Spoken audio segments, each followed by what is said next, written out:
세상에서는 일반 달력을 사용합니다만은 교회에서는 교회력을 사용을 합니다. 교회력이라고 하는 것은 예수 그리스도의 탄생, 죽음, 부활, 그리고 재림 안에서 완성되어진 우리의 구원의 역사를 매년 재현하는 것을 말합니다. 그러므로 설교자가 교회력을 따라서 설교를 한다면 교인들로 하여금 예수 그리스도 안에서 받은 은혜를 계속적으로 기억하게 만들어줍니다.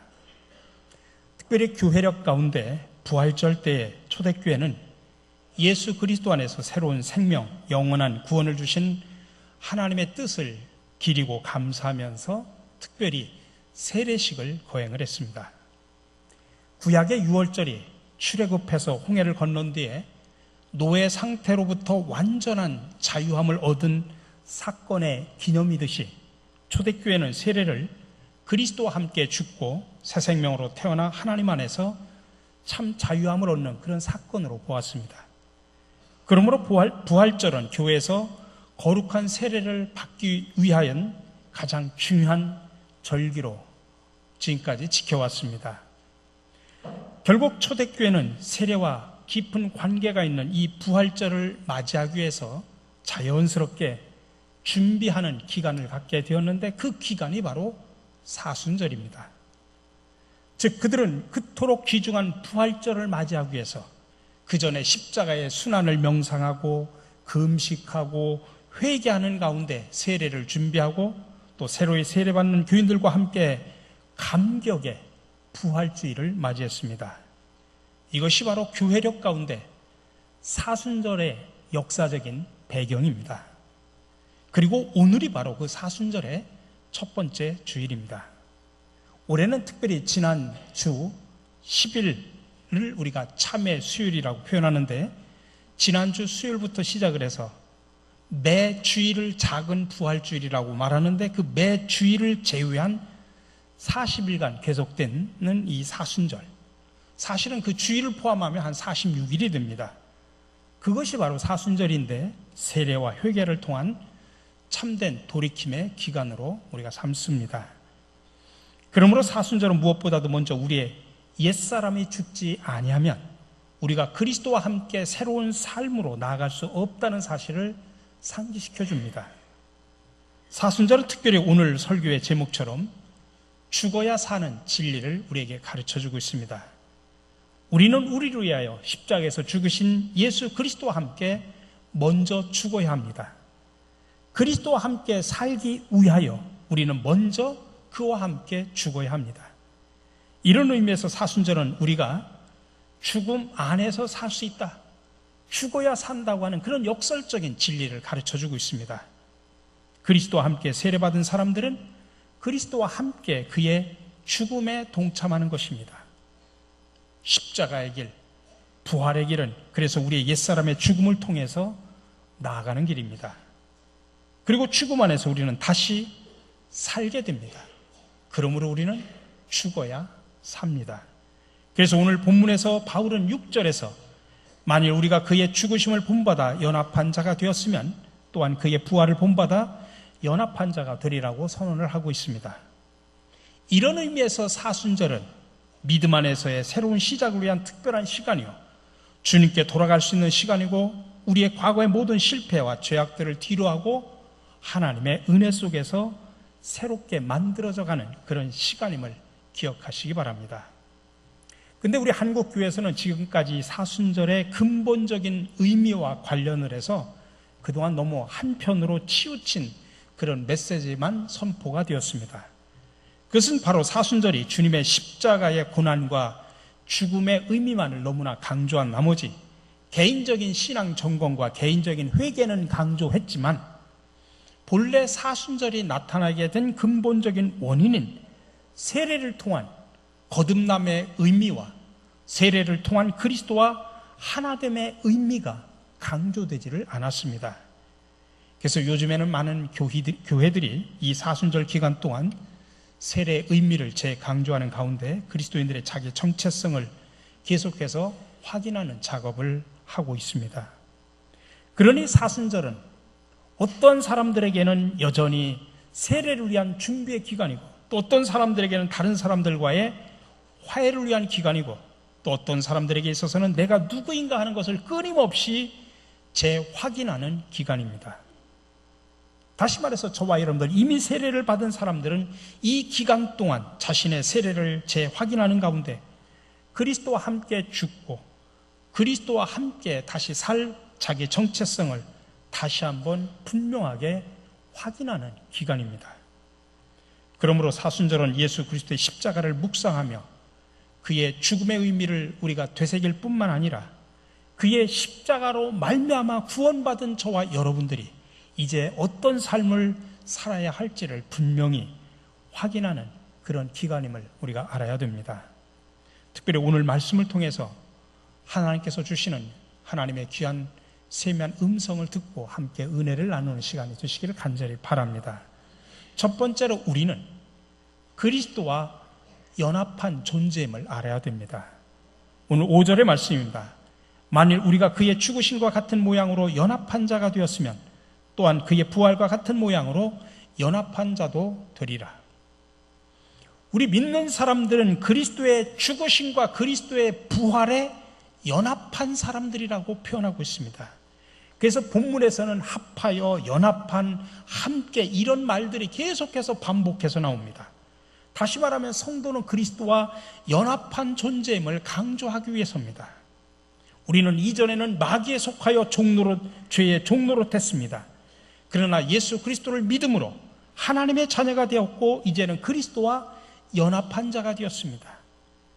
성도가 그리스도의 죽으심과 부활에 연합했다라고 하는 이 말은 두 가지 의미를 담고 있습니다. 하나는 그리스도 예수께서 십자가를 지셨으나 사흘 만에 부활하셔서 하늘 보좌에 앉으신 것처럼 우리 믿는 저와 여러분들도 십자가를 지고 주님을 따르면 부활에 동참하고 또 영생을 누리게 된다는 사실을 가르쳐주고 있습니다. 예수님은 온 인류의 죄를 대속하기 위하여 십자가를 지고 돌아가셨습니다. 그러나 말씀하신 대로 사흘 만에 죽은 자 가운데서 부활하셨습니다. 그리고 지금은 하나님 보좌 우편에 계십니다. 그러므로 우리들이 각자 자기 십자가를 지고 주님을 따르면 우리도 부활하여 영생을 누리게 됨을 믿으시기를 바랍니다.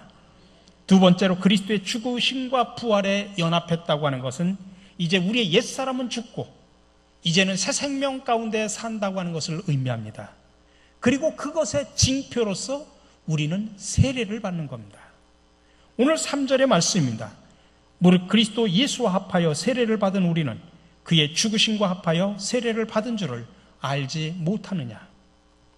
우리 성도들은 그리스도의 죽으심과 합하여 세례를 받음으로 그리스도와 함께 장사 지냈습니다.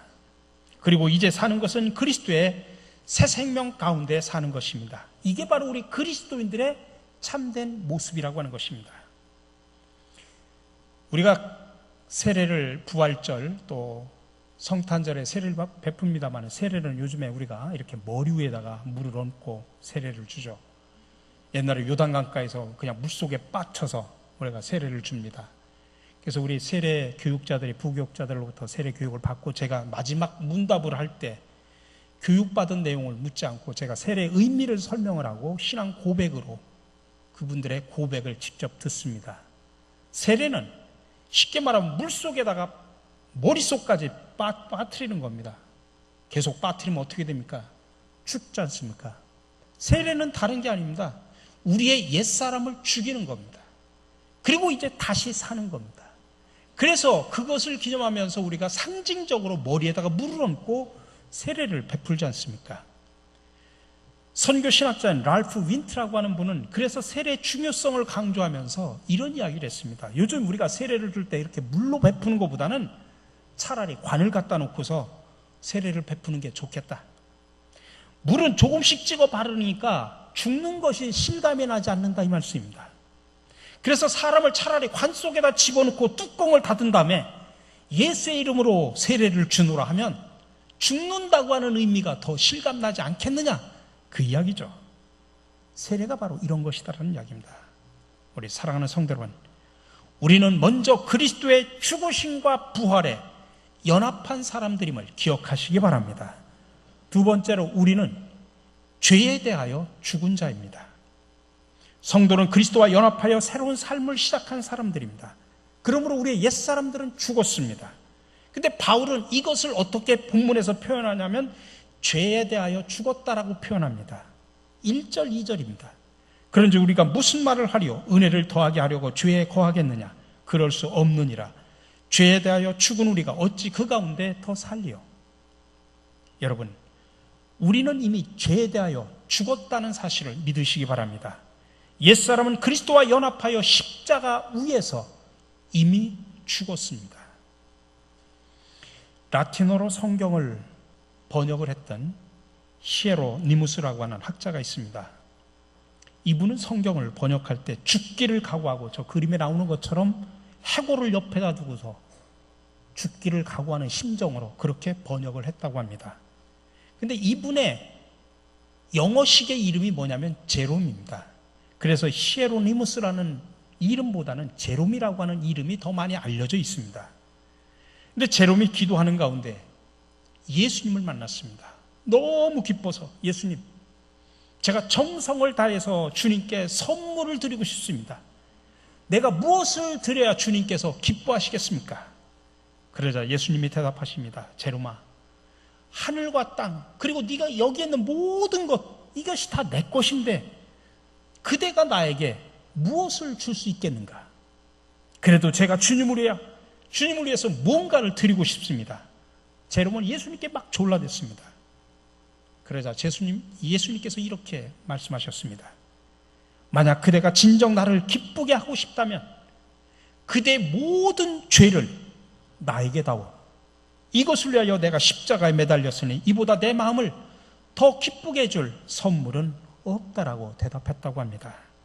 그렇습니다. 하나님은 우리의 죄를 우리가 가지고 있지 말고 다 달라고 말씀하십니다. 주님은 우리의 모든 죄를 대신 져주시고 죄에서 벗어나 의롭게 하셨음을 믿으시기 바랍니다.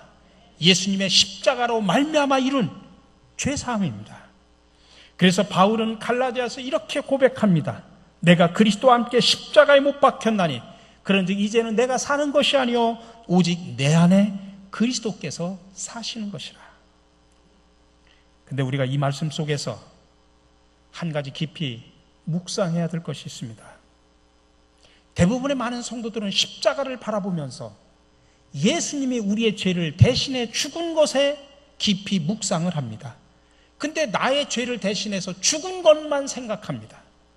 물론 그것도 사실입니다.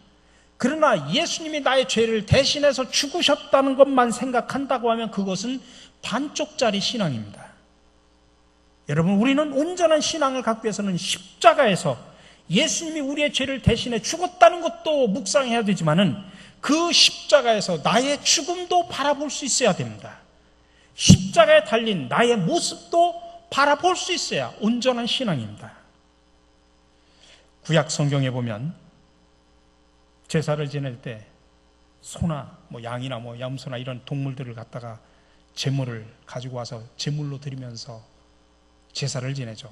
근데 제물을 드릴 때 하나가 있는데 뭐냐면 안수를 합니다. 제물 위에다가 손을 얹고 안수를 합니다. 근데 그 안수를 제사장이 하는 게 아닙니다. 제사장이 제물에다 놓고 안수하는 게 아니라 그 제물을 갖고 온 사람이 그 제물에다가 안수를 하는 겁니다. 왜 그런 줄 아십니까? 이것은 이 동물이 나를 대신해서 죽지만 결국에는 내가 죽는 것이라는 고백입니다. 그러니까 내 죄를, 이 동물에다가 내 죄를 전가하고서 죽이는 겁니다. 제물의 죽음 속에서 나의 죽음을 체험해야 되는 것입니다. 제물을 대신 죽이고 나는 아무렇게나 살아도 되는 것 아닙니다. 제물들의 대신 죽음을 통하여서 나의 죽음을 체험하고 새로운 삶을 시작을 해야 합니다. 또한 우리가 죄에 대하여 죽었다고 하는 것이 죄의 실체가 없어졌다라고 하는 그런 뜻은 아닙니다. 여전히 죄의 뿌리가 남아있고 또 우리는 여전히 유혹과 시험을 받고 쓰러지고 넘어집니다. 죄는 성도가 거듭난 후에도 성도들의 마음속에서 계속 역사합니다. 정말 우리가 거듭나면서 죄의 실체가 다 없어진다고 하면 얼마나 좋겠습니까? 그러나 하나님께서는 그렇게 하지 않으셨습니다. 그러면 죄에 대하여 죽었다고 하는 말이 무슨 뜻이냐? 그것은 죄의 실체가 없어졌다고 하는 뜻이 아니라 죄의 실체로부터 자유하게 되었다라고 하는 뜻입니다. 즉 죄를 범하려고 하는 고의적인 의도가 없어졌다는 뜻입니다. 우리 사랑하는 성도 여러분, 이 자유를 여러분들 마음껏 누리시기를 간절히 축원합니다. 그러므로 마지막으로 이제는 그리스도의 죽으심을 우리는 본받아야 합니다. 오늘 6절의 말씀입니다. 만일 우리가 그의 죽으심을 본받아 연합한 자가 되었으면 또한 그의 부활을 본받아 연합한 자가 되리라. 그럼 우리가 본받아야 되는 그리스도의 죽음은 어떤 것입니까? 여러분, 예수님의 죽음의 성격은 자발적인 겁니다. 죽임을 당한 것이 아니라 스스로 죽은 것입니다. 마찬가지로 회개나 세례는 옛사람의 우리의 자발적인 죽음입니다. 남에게 비판을 받는 것이 아니라 스스로 자신을 비판하는 것입니다. 여러분, 빼앗기는 것과 주는 것은 엄청난 차이가 있는 것과 마찬가지입니다. 이처럼 성도가 죄에 대해서 옛사람에 대해서 죽을 때 자발적이어야 합니다. 심판이 무서워서 죽는 것이 아닙니다. 법이 무서워서 죽는 것이 아닙니다. 내 체면 때문에 죽은 척하는 것도 아닙니다. 오직 하나님을 기쁘시게 해드리기 위해서 내가 스스로 자발적으로 죽는 것입니다. 그러나 안타깝게도 많은 사람들이 마지못해서 죽는 척합니다. 목사의 체면 때문에, 장로와 권사의 집사 체면 때문에 죽는 척하는 사람들이 얼마나 많은지 모릅니다. 그러다가도 이해관계에 얽히면 옛사람이 다시 불쑥 솟아납니다. 그것은 진정 죽은 것이 아니라 죽은 척 했기 때문입니다. 우리 사랑하는 성도 여러분, 억지로 마지못해서 죽은 척 하지 마시기 바랍니다. 자발적으로 하나님의 영광을 위하여 옛사람을 죽이시기를 간절히 축원합니다. 한동안 뭐뭐가 죽어야 뭐뭐가 산다고 하는 시리즈가 유행된 적이 있습니다. 공자가 죽어야 나라가 산다는 책도 있었죠. 명절을 지나면서 그런 말도 있습니다. 주자가 죽어야 여자가 산다. 주자가 이렇게 가부장적인 그런 관훈상제에 대한 제자백과를 통해서 만들어가지고 여자는 거기에 순종을 해야 된다고 하는 그런 강요 때문에 여자가 힘들어서 주자가 죽어야 여자가 산다고 하는 그런 말도 있습니다. 교회 안에서는 목사와 장로가 죽어야 교회가 산다는 말도 있습니다. 다 맞는 말이기도 할 겁니다. 그러나 여러분, 결국은 따라서 합시다. 내가 죽어야 교회가 산다. 누구가 다른 사람이 죽어야가 아닙니다. 바로 내가 죽어야 합니다. 내가 죽어야 우리 가정이 살고, 내가 죽어야 교회가 살고, 내가 죽어야 이 세상이 산다는 사실을 기억하시기 바랍니다. 그러니 우리는 자발적으로 날마다 죽는 연습을 하셔야 됩니다. 바울의 고백처럼 나는 날마다 죽노라. 죽어야 삽니다. 오늘 11절의 말씀입니다.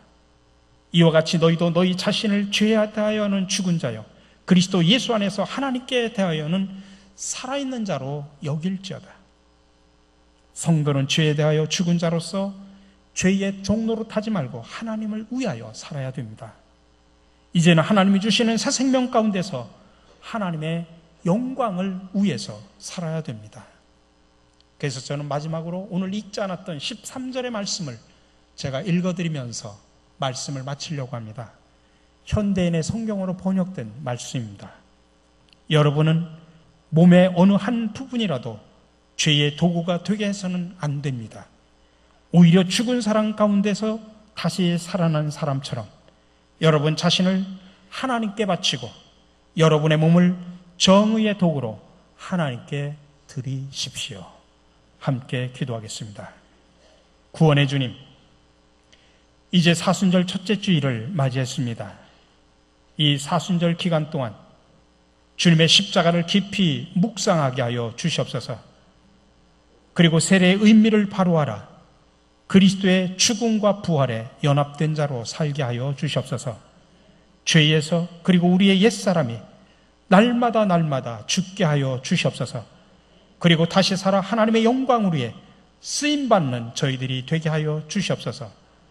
우리를 날마다 새롭게 하시는 예수 그리스도의 이름으로 기도드립니다. 아멘.